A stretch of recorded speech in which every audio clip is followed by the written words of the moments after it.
Let's start with a brief summary. This article, written by Paul Graham in 2015, describes the central role of Jessica Livingston, the co-founder of Y Combinator, YC, in the success of the organization. Graham focuses on Livingston's ability to evaluate human character, known as social radar, and its impact on entrepreneur selection. He also notes that Livingston created a culture at YC that feels like a family, and that this culture is the product of YC. However, he indicates that Livingston is often erased from YC's history due to her dislike of media attention and her avoidance of conflict.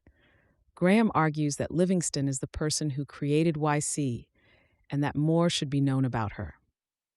Before we dive in, I want to share a quick note about how this podcast is created. As you've probably noticed, this podcast isn't voiced by a human, but by artificial intelligence. I'm obligated to inform you of this beforehand due to the rules of AI services. This podcast is made possible by our sponsor, Wope.com, an AI startup that combines content marketing with artificial intelligence to significantly boost traffic and revenue of your startups. For all the latest content, be sure to follow me at x.com/yigitkoner. Now, let's turn our attention back to the essay, The Unknown Side of Y Combinator, a deep dive into Jessica Livingston's journey.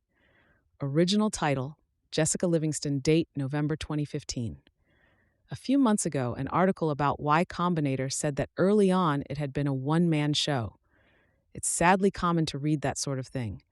But the problem with that description is not just that it's unfair, it's also misleading. Much of what's most novel about YC is due to Jessica Livingston. If you don't understand her, you don't understand YC. So let me tell you a little about Jessica. YC had 4 founders. Jessica and I decided one night to start it, and the next day we recruited my friends Robert Morris and Trevor Blackwell. Jessica and I ran YC day to day, and Robert and Trevor read applications and did interviews with us. Jessica and I were already dating when we started YC. At first, we tried to act professional about this, meaning we tried to conceal it. In retrospect, that seems ridiculous, and we soon dropped the pretense. And the fact that Jessica and I were a couple is a big part of what made YC what it was. YC felt like a family. The founders early on were mostly young.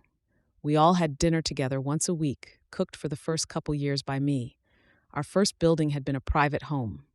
The overall atmosphere was shockingly different from a VC's office on Sand Hill Road, in a way that was entirely for the better. There was an authenticity that everyone who walked in could sense. And that didn't just mean that people trusted us. It was the perfect quality to instill in startups. Authenticity is one of the most important things YC looks for in founders, not just because fakers and opportunists are annoying, but because authenticity is one of the main things that separates the most successful startups from the rest. Early YC was a family, and Jessica was its mom. And the culture she defined was one of YC's most important innovations. Culture is important in any organization, but at YC, culture wasn't just how we behaved when we built the product. At YC, the culture was the product. Jessica was also the mom in another sense. She had the last word. Everything we did as an organization went through her first. Who to fund, what to say to the public, how to deal with other companies, who to hire, everything. Before we had kids, and YC was more or less our life. There was no real distinction between working hours and not. We talked about YC all the time. And while there might be some businesses that it would be tedious to let infect your private life, we liked it. We'd started YC because it was something we were interested in. And some of the problems we were trying to solve were endlessly difficult. How do you recognize good founders? You could talk about that for years, and we did. We still do. I'm better at some things than Jessica, and she's better at some things than me. One of the things she's best at is judging people. She's one of those rare individuals with X-ray vision for character. She can see through any kind of faker almost immediately. Her nickname within YC was the social radar, and this special power of hers was critical in making YC what it is.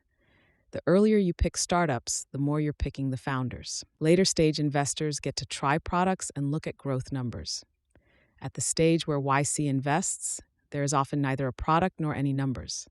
Others thought YC had some special insight about the future of technology. Mostly, we had the same sort of insight Socrates claimed. We at least knew we knew nothing. What made YC successful was being able to pick good founders. We thought Airbnb was a bad idea. We funded it because we liked the founders. During interviews, Robert and Trevor and I would pepper the applicants with technical questions. Jessica would mostly watch.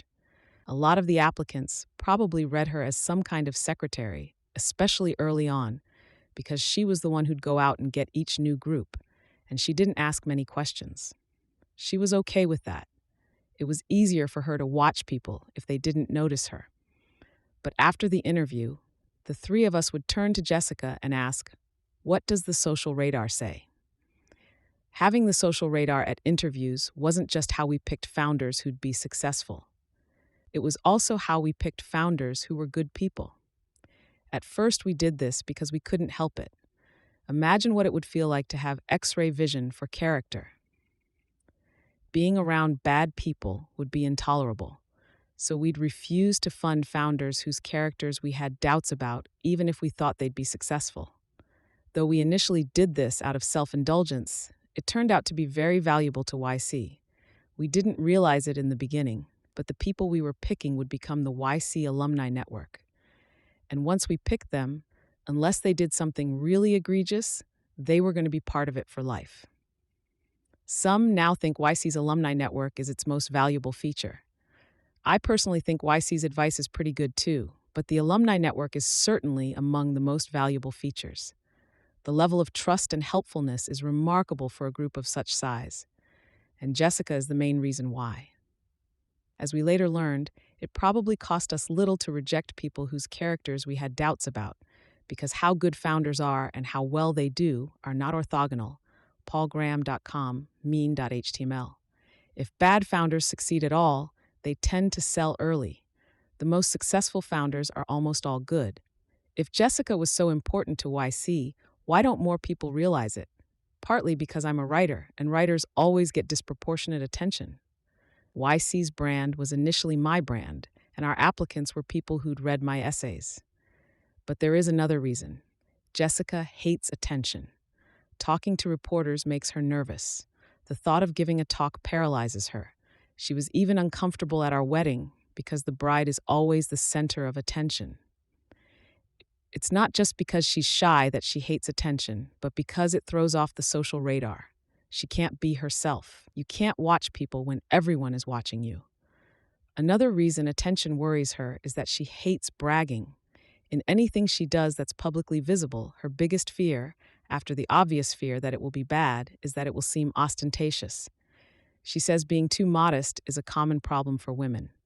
But in her case, it goes beyond that. She has a horror of ostentation so visceral it's almost a phobia. She also hates fighting. She can't do it. She just shuts down. And unfortunately, there is a good deal of fighting in being the public face of an organization. So although Jessica, more than anyone, made YC unique, the very qualities that enabled her to do it mean she tends to get written out of YC's history. Everyone buys this story that PG started YC and his wife just kind of helped. Even YC's haters buy it. A couple years ago, when people were attacking us for not funding more female founders than exist, they all treated YC as identical with PG. It would have spoiled the narrative to acknowledge Jessica's central role at YC. Jessica was boiling mad that people were accusing her company of sexism. I've never seen her angrier about anything, but she did not contradict them, not publicly. In private, there was a great deal of profanity, and she wrote 3 separate essays about the question of female founders, but she could never bring herself to publish any of them. She'd seen the level of vitriol in this debate, and she shrank from engaging. It wasn't just because she disliked fighting. She's so sensitive to character that it repels her even to fight with dishonest people. The idea of mixing it up with link-bait journalists or Twitter trolls would seem to her not merely frightening, but disgusting. But Jessica knew her example as a successful female founder would encourage more women to start companies. So last year, she did something YC had never done before and hired a PR firm to get her some interviews. At one of the first she did, the reporter brushed aside her insights about startups and turned it into a sensationalistic story about how some guy had tried to chat her up as she was waiting outside the bar where they had arranged to meet. Jessica was mortified, partly because the guy had done nothing wrong, but more because the story treated her as a victim, significant only for being a woman, rather than one of the most knowledgeable investors in the valley. After that, she told the PR firm to stop. You're not going to be hearing in the press about what Jessica has achieved. So let me tell you what Jessica has achieved. Y Combinator is fundamentally a nexus of people, like a university. It doesn't make a product. What defines it is the people. Jessica, more than anyone, curated and nurtured that collection of people. In that sense, she literally made YC. Jessica knows more about the qualities of startup founders than anyone else ever has. Her immense data set and X-ray vision are the perfect storm in that respect. The qualities of the founders are the best predictor of how a startup will do, and startups are in turn the most important source of growth in mature economies. The person who knows the most about the most important factor in the growth of mature economies. That is who Jessica Livingston is. Doesn't that sound like someone who should be better known? Harj Tagar reminded me that while Jessica didn't ask many questions, they tended to be important ones. She was always good at sniffing out any red flags about the team or their determination and disarmingly asking the right question, which usually revealed more than the founders realized. Or, more precisely, while she likes getting attention in the sense of getting credit for what she has done, she doesn't like getting attention in the sense of being watched in real time. Unfortunately, not just for her, but for a lot of people, how much you get of the former depends a lot on how much you get of the latter. Incidentally, if you saw Jessica at a public event, you would never guess she hates attention, because A, she is very polite, and B, when she's nervous, she expresses it by smiling more. The existence of people like Jessica is not just something the mainstream media needs to learn to acknowledge, but something feminists need to learn to acknowledge as well. There are successful women who don't like to fight, which means if the public conversation about women consists of fighting, their voices will be silenced. There's a sort of Gresham's law of conversations. If a conversation reaches a certain level of incivility, the more thoughtful people start to leave.